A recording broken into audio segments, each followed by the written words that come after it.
This podcast is for educational purposes. Our guests aren't scripted and are free to speak their minds. Therefore, their views and opinions don't necessarily reflect those of BridgeBio Pharma. Also, your doctor is your best source of information about any symptoms you might be experiencing. Please consult a medical care professional about any health questions and concerns. Now, we hope you enjoy the podcast.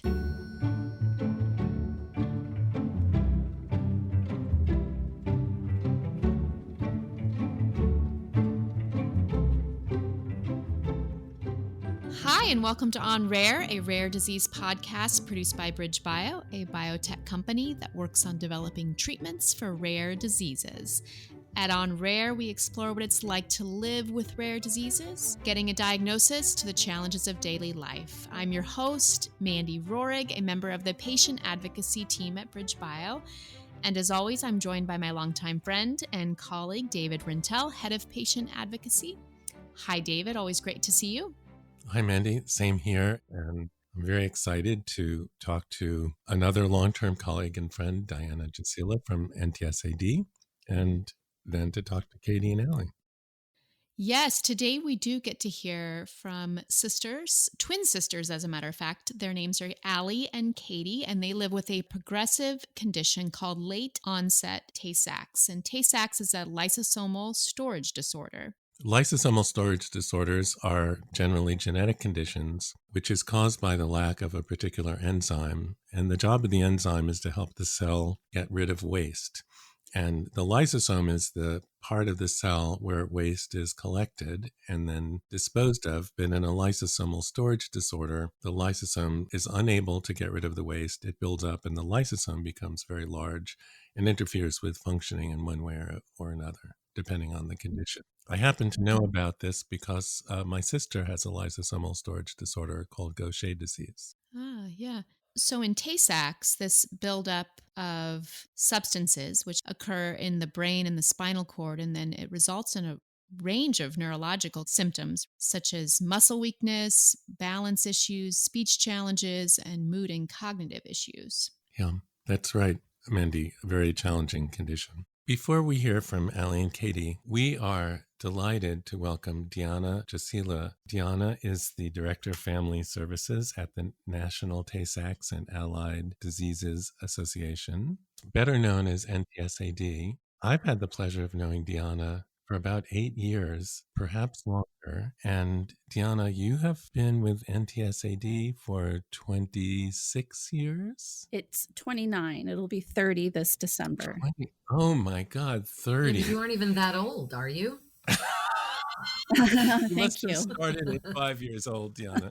Yes, it was high school. That's incredible. Congratulations. Thank you. This is very special to have a leader of a wonderful organization providing our scientific introduction. And Diana is one of the warmest, most empathic people, and the families whose lives have been touched by a number of challenging disorders that NTSAD serves are the recipients of comfort and understanding and good advice and resources from Diana. It is just such a great honor to have you with us today. Thank you. I'm flattered that you asked me to be a part of this. This is my family, so I'm happy to be here to represent them and speak for them. So, Diana, this is a big subject. Tay-Sachs is a genetic disorder. Most people who know about Tay-Sachs know that it generally affects very young children in a very severe manner. But we're here to talk about late-onset Tay-Sachs. So tell us about late-onset Tay-Sachs and what should we know about it before we speak to Katie and Allison. David, just like you said earlier in describing what the disease is, the symptoms are caused by mutations in the HEX-A gene, which affects the production of an enzyme called hexosaminidase A. And without this enzyme, GM2 builds up in the nerve cells of the brain and spinal cord, leading to the progressive neurodegenerative symptoms that adults have with late onset. And a lot of the symptoms can vary from person to person. Some may have muscle weakness or coordination issues.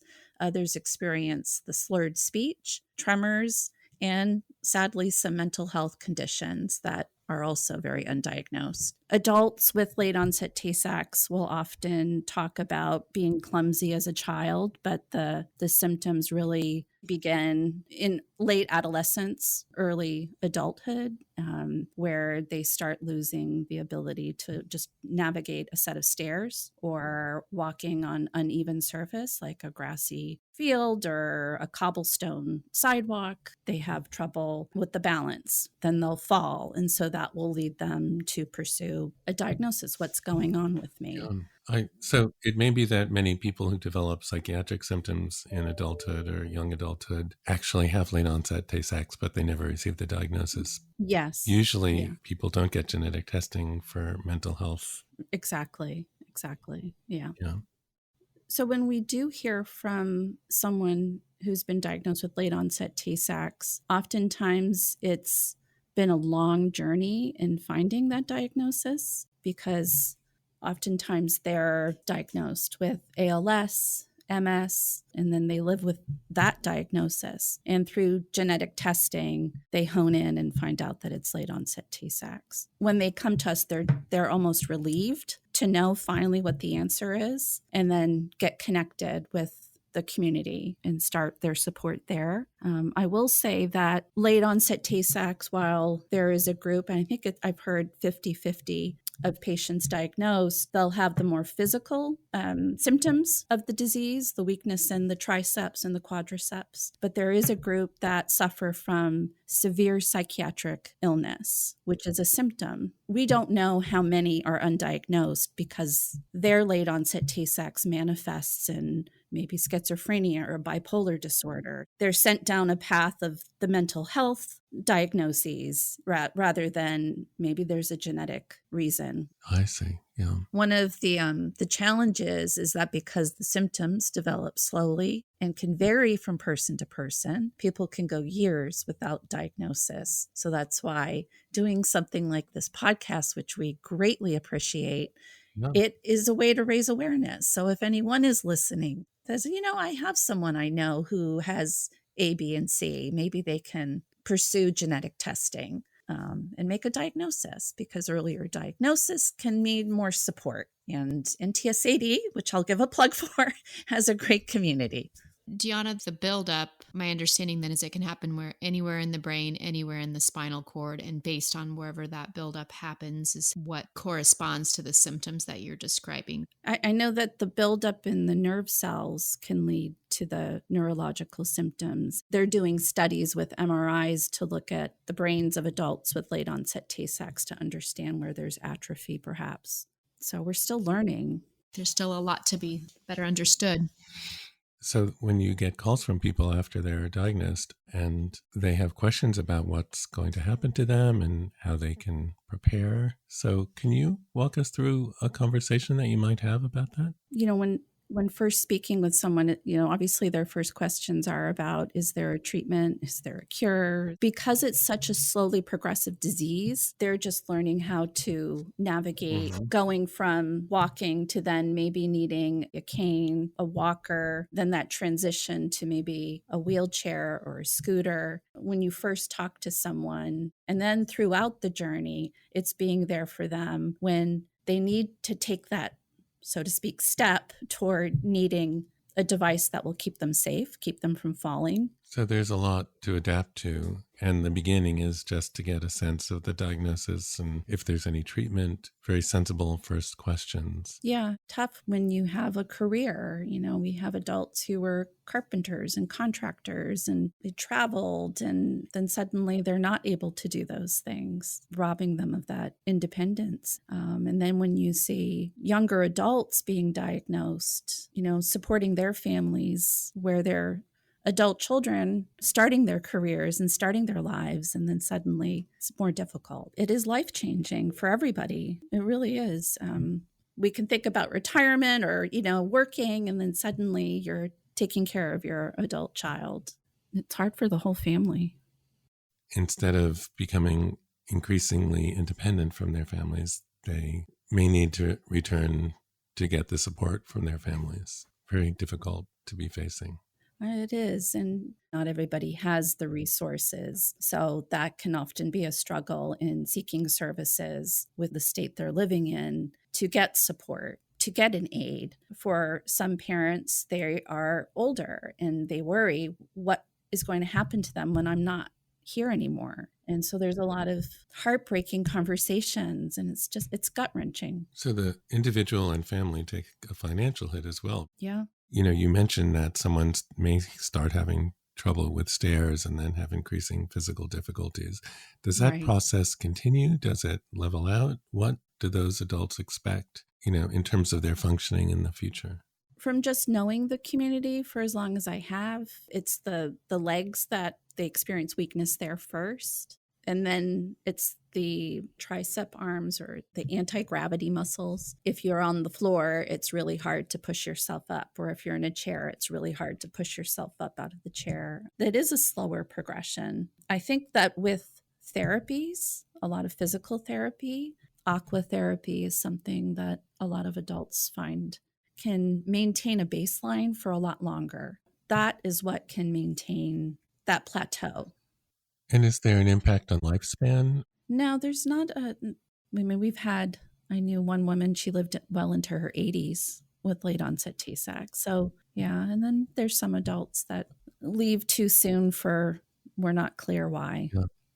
Yeah, so it doesn't impact the length of life, definitely the quality of life. We have a group within NTSAD of adults affected with late onset that are very close-knit, extremely supportive. We meet every month. They can talk to each other, and they are just the most supportive humans I've ever had the privilege of knowing. Yeah. Wow. Great. Deanna, are there any treatment options or therapies on the horizon for people living with Tay-Sachs? Unfortunately, not in the immediate future. There have been trials, but they haven't shown any meaningful clinical benefit to date. Wow.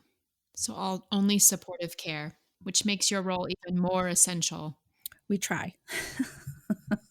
We do our best. We're always trying to improve. And there's myself and our family support and engagement manager, Becky. We spend a lot of time listening to the community, to what they need as they navigate the diagnoses. Part of my role, too, is to make sure that the family voice is represented at any engagement we have with industry that is working on potential therapies. We're going to be speaking to Katie and Allison soon, and we first became aware of them because they both gave wonderful talks at NTSAD Imagine and Believe. And it seemed like there were some impacts on speech connected to adult onset Tay-Sachs. So is that something that you find generally? I'm glad you brought it, because not every adult with late onset Tay-Sachs experiences slurred speech. I don't know why. Some people you can understand. Some people are really hard to understand. It's like their tongue gets in the way. And then you have adults, they do appear to speak fast. I don't know if it's the New Yorker, because I understand New Yorkers speak pretty fast. So, and the ones I know from New York, including Katie and a few others, they do speak fast, especially when they get anxious and when they're talking about what's happening to them. There's a lot of anxiety in there. And then some adults have a lot of tremors. Yeah. So, Deanna, you mentioned that you took the call from Katie some years ago when she was first diagnosed. And I wonder if you wouldn't mind sharing what that conversation was like. Yeah, I was here in the office here in Boston when she called after receiving the diagnosis. And she was very driven in that they had to do something. She had to get control of the situation. And so the family said, we're going to raise $5,000 or $10,000. And within 2 days, they hit that goal. So she called back. She's like, we got to raise the goal. Like, she just was, we have to do something to get answers, to find a cure. And that was right from the minute I picked up the phone. That was their focus. It's a call I will never forget. They and their family have been really engaged in activism and fundraising very seriously. That was a big part of the talk that they gave at Imagine and Believe. Yes. So, Yana, thank you. We are really grateful for joining us on Rare, and we're grateful for you for the service you provide to the communities you serve. Thank you. Thanks, Deanna. Thank you for having me. I really enjoyed this experience. I appreciate it.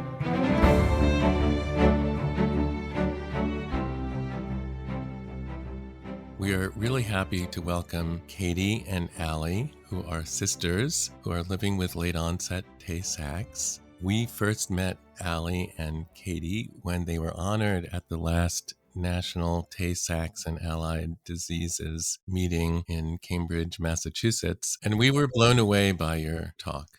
Thank you very much. We were so impressed by you. Mandy and I said to each other, we must have them on our podcast. So we're really grateful for you both taking the time to join us. Yeah, happy to be here. Of course, excited. Welcome, Katie and Allie. Thank you. So I wonder if you could each tell us a bit about yourselves. I'm Allie, and I'm originally from New York, and I moved from New York to South Carolina when I was 16. Been living there since in different areas. I went to school at USC Columbia, got my nursing degree there, and then get my master's at Clemson. I enjoy doing hot yoga, and I like going dancing as well. Great. And being from New York myself, I've noticed that you've now taken on a South Carolina accent. I'm very impressed, and I would like to get some lessons on that accent. It's funny you say that because anyone hearing me talk down here says, "Oh, where are you from?" Because they still hear the New York come out. You hear the New York. Yeah, well. Yeah, we'll have to listen for it. You know, I've worked hard on hiding my New York accent just because I live in Boston and, you know, there's a rivalry. So, Oh, of course. Katie, would you introduce yourself? Yeah, I'm Katie. I'm from New York as well. I live in Hilton Head, South Carolina on the island, and I work in insurance and started this career like 5-6 years ago, and then that's been about it. So I just live here, down here, but on Hilton Head, it's very expensive right now with being coastal area. It's been living here a couple of years, just living life. Great. I've never been to Hilton Head, but I've heard it's beautiful. Very nice. A lot of gators, golf carts, all different things. So I've been to Hilton Head and it is beautiful. I enjoyed it very much, Katie. So maybe we can come and visit you. Come on down anytime. So I'd like to start at the beginning. I wonder if one of you could just bring us back to the beginning of symptoms of late onset Tay-Sachs or hearing about it.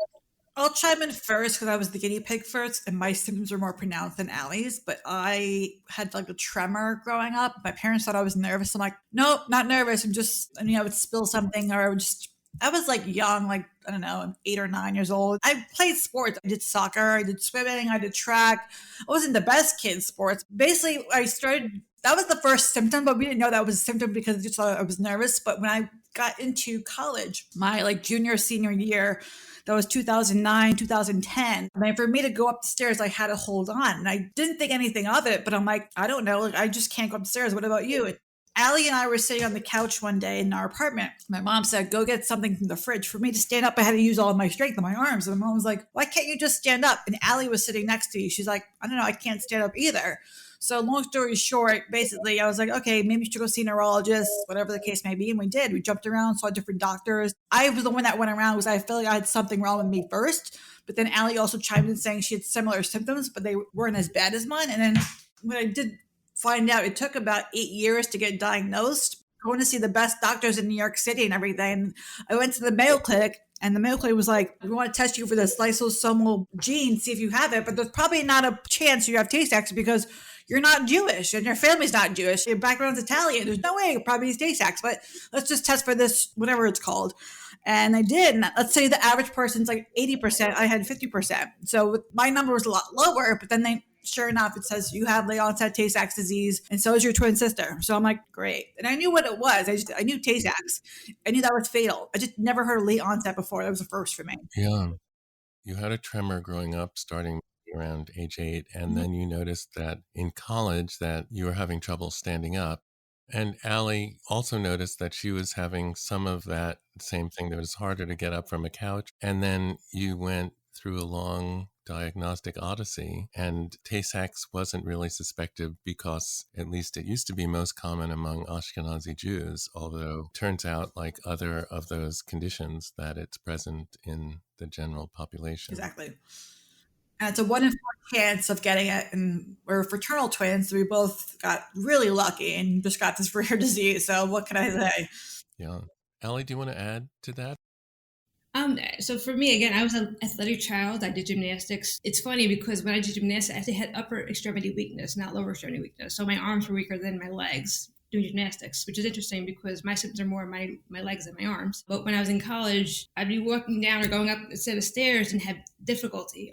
And as I mentioned during that speech for NCSAD, I'd be walking in a pair of heels that I'd been walking in without difficulty, and all of my leg just gave out. And I was like, that's strange. And you try to just work out more and see what I ran a 9-minute mile in college. So I was still very active. And then one day I'd be symptom free. The next day I would have difficulty walking up the stairs. And it was very intermittent in college. When we were younger, my sister and I, one time we were in Hilton Head, and Katie had to lean side to side on her bike pedals. And looking back on that, that was because she didn't have the lower extremity strength to push those pedals forward without using her upper body to move right and left to get those pedals to move. So just looking back on symptoms, they were present during childhood in Katie sooner than me, and we didn't even notice at the time because, again, we're not Jewish. We had never had any genetic disorders in the family that we're aware of either. But yeah, my sister and I were at my mom's apartment in New York, and we tried to stand up. We had to use our hands. And again, you don't think about something being off. Getting up out of a chair is a common activity. Everyone does it every day.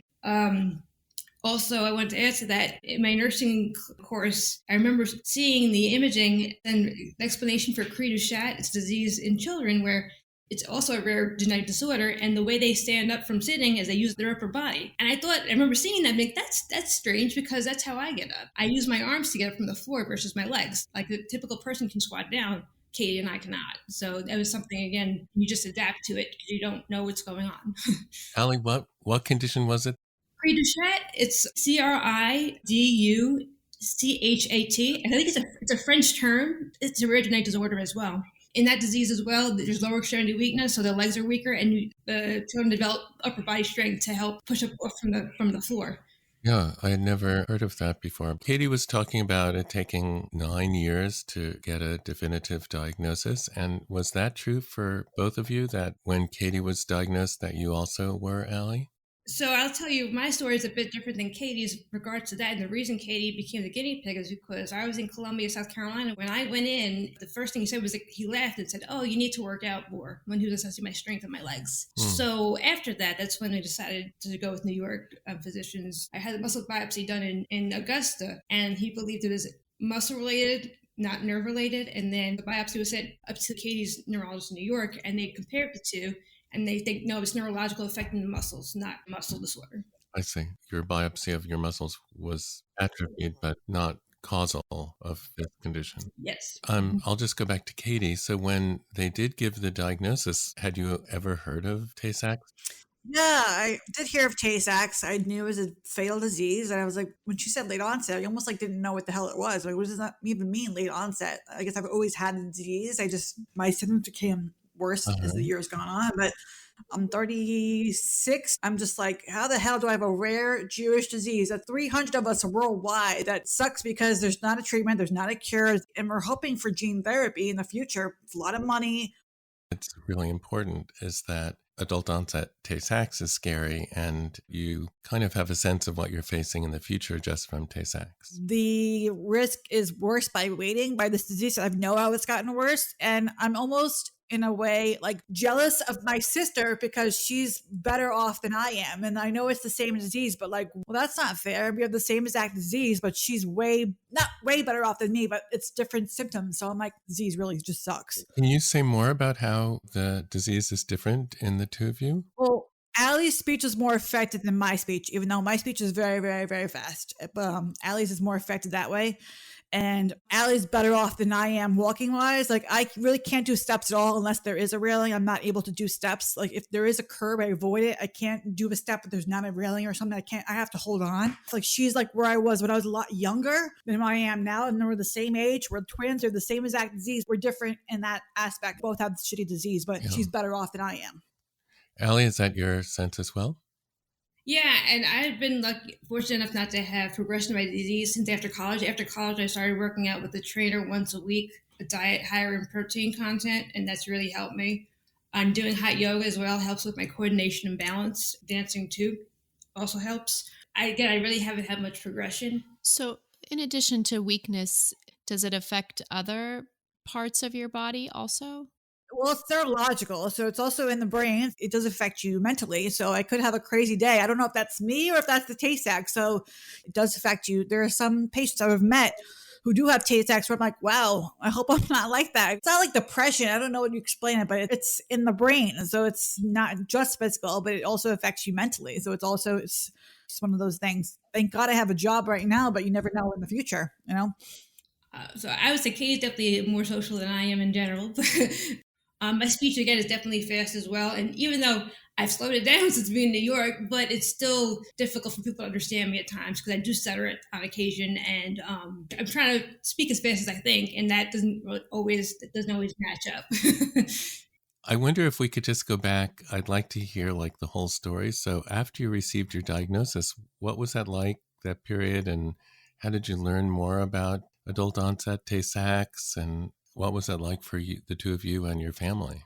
Well, it sucked, basically. I found NTSAD online, but there was nothing, there was no one to talk to. No one had this. I didn't know anyone with late onset Tay-Sachs. I had no idea. I mean, I just basically, I started fundraising money. I started our fund, the Katie and Allie Bjork Fund. We raised over $1.1 million in sort of a couple of years, maybe like 5 or 6 years, but like, there's no treatment, there's no cure, there's nothing I can do right now so I didn't want to just sit there and cry, but basically I just want to raise money, see what we can do, because someone has to do something. The kids who do have this disease don't live. So luckily, as shitty as this disease is, I'm going to live my life. It's just going to suck and get worse and worse and worse. So basically I wanted to raise money to maybe find a treatment or a cure, to potentially find a cure for this disease. That is extraordinary, to raise $1.1 million.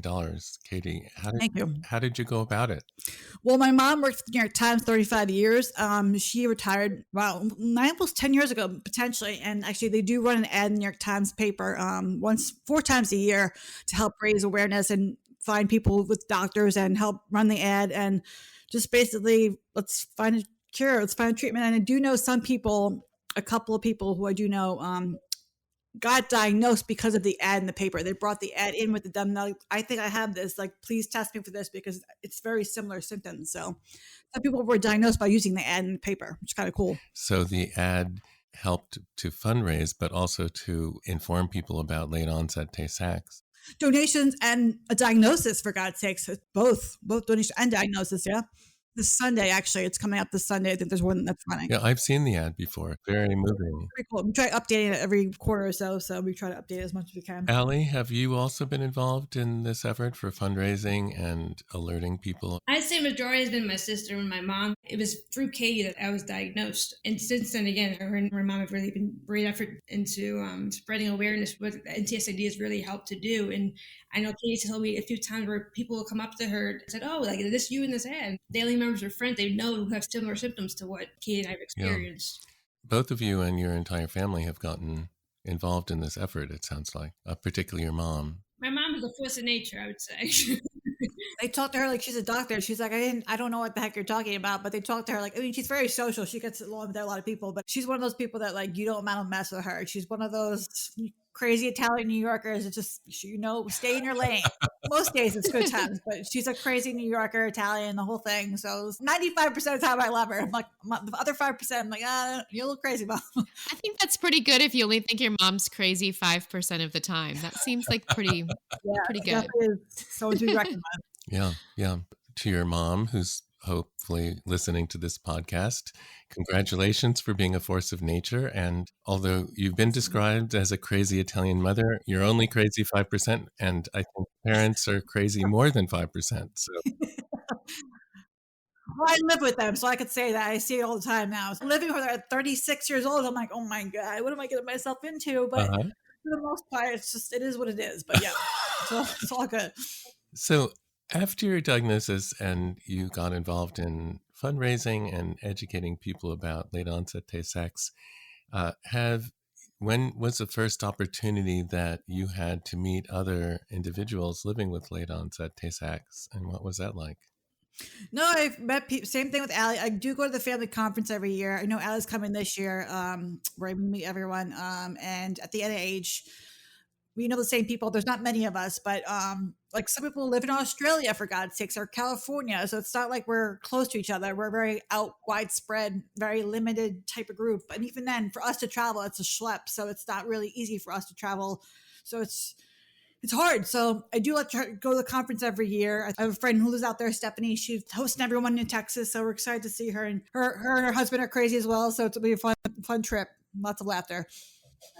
I also seen someone on TikTok as well. I saw recently they're in Brazil. They speak Portuguese, and he was kind of joking about his disease, but it helps him cope with his disease.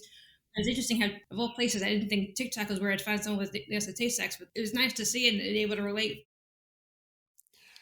So it's a very rare condition. I think you said only about 300 people living with it worldwide. Do I have that right? Mm-hmm. And not that easy to connect as a community since everyone lives far away from each other. Going to the family meeting for NTSAD and also the research at NIH sounds like the best opportunity to connect with others, right? Right. And when you do connect, how would you describe it? What's it like? Well, I feel like everyone gets you. You don't have to worry about, the anxiety level's high before you get there, but you don't have to worry about someone saying anything because they know what's your situation. It's just the hard part is to meet people's parents who've lost a child or they're going to lose a child. It's not really something you want to run into, but unfortunately, they look at me like I'm finding a cure for their child, whether or not they're going to pass away in the next year or two. And I did meet someone who I did meet last year who's no longer here anymore. So it's almost like you can't really put that into words by meeting someone who's 3 or 4 years old and then they're not alive anymore. So it's horrible. It's horrible disease. It's terrifying. It's sad. It's depressing. But knowing that they're looking up to me to maybe find a cure or treatment gives me a little bit of hope to make me feel like as bad as the disease sucks, it could be worse, Yes. The infantile form of Tay-Sachs, children usually die quite young and very, very sad, tragic. So you also connect to their parents and... Yeah, I've had a couple parents come up to me and say, thank you so much. I've seen the ad. Thank you for all the things you've done for us. But it's heartbreaking. How do you walk away? Like, I'm so sorry you lost your child. You're going to lose your child. Like, what do you say to someone like that? There's nothing really you can say, but listen, I'm going to try to find a cure. I'm going to try to find a treatment. It's heartbreaking. I'm not a parent and I probably never will be because it's a disease, but to have someone go through that and knowing what they're going through, like their child's not going to be there next couple of years. It's pretty upsetting.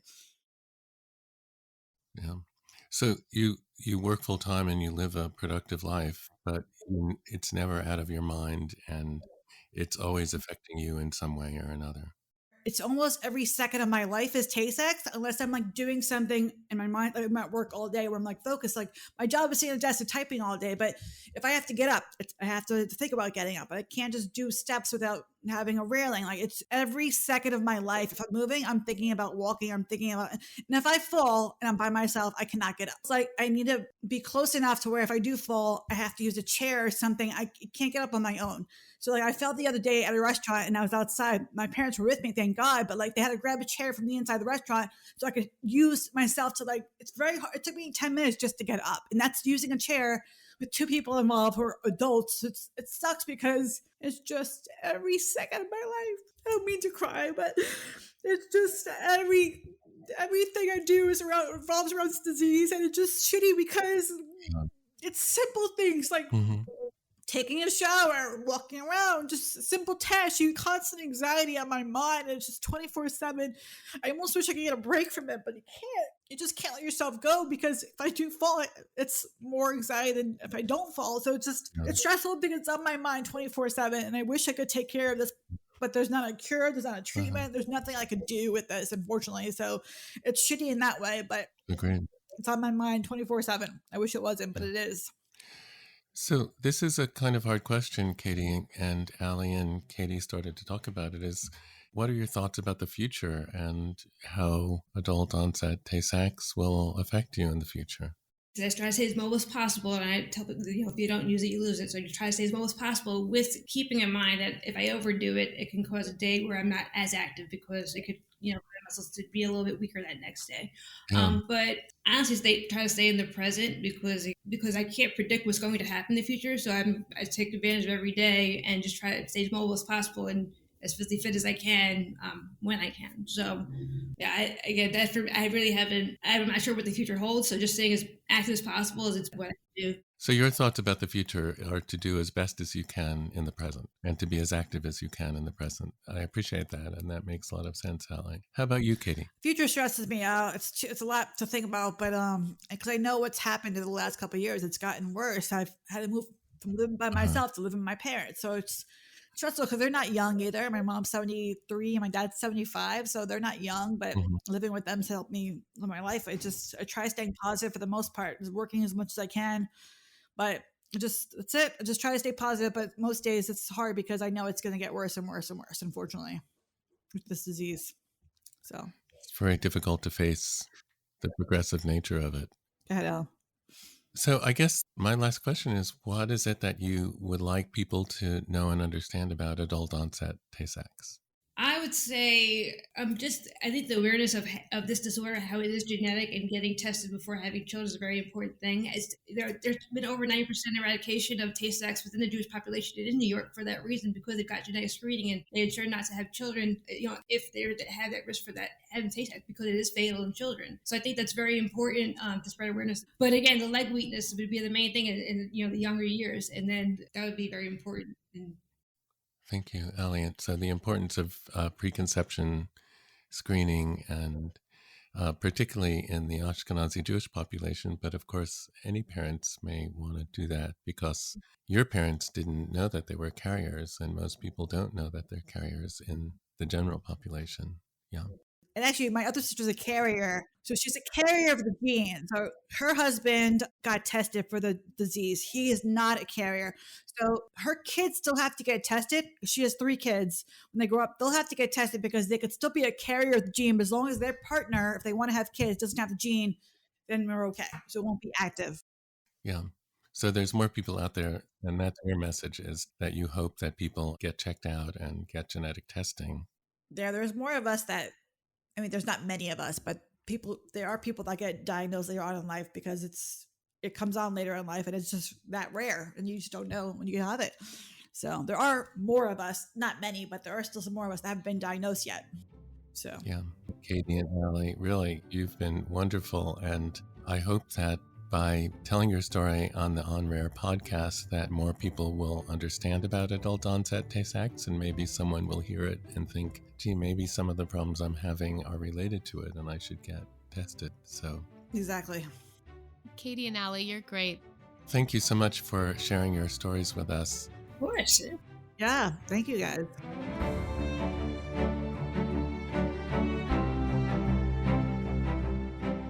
Katie and Allie are an incredibly impressive duo. Despite all that they are managing, that they are trying to overcome on a day-to-day basis, they are incredible leaders in the adult onset Tay-Sachs community and have contributed to tremendous awareness efforts. They definitely have struggles with adult onset Tay-Sachs, but that does not stop them from their activities in the community and from fundraising and from taking leadership. It's really impressive. And just like Deanna mentioned, they have been driven since the day of their diagnosis. They called NTSAD. They wanted to do something to transform what life looked like. It's challenging because both Katie and Allie articulated a clear change in their level of independence, how it almost goes in reverse, like at a time in your life when you're supposed to be coming of your own.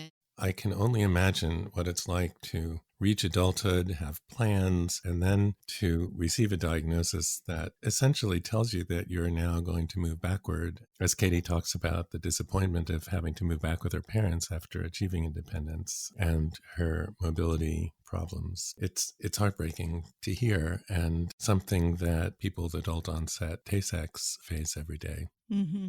Up to this point, there's no treatment and no cure available for adult-onset Tay-Sachs, and difficult to maintain a hopeful attitude when it's thought that there are only 300 people worldwide with adult-onset Tay-Sachs.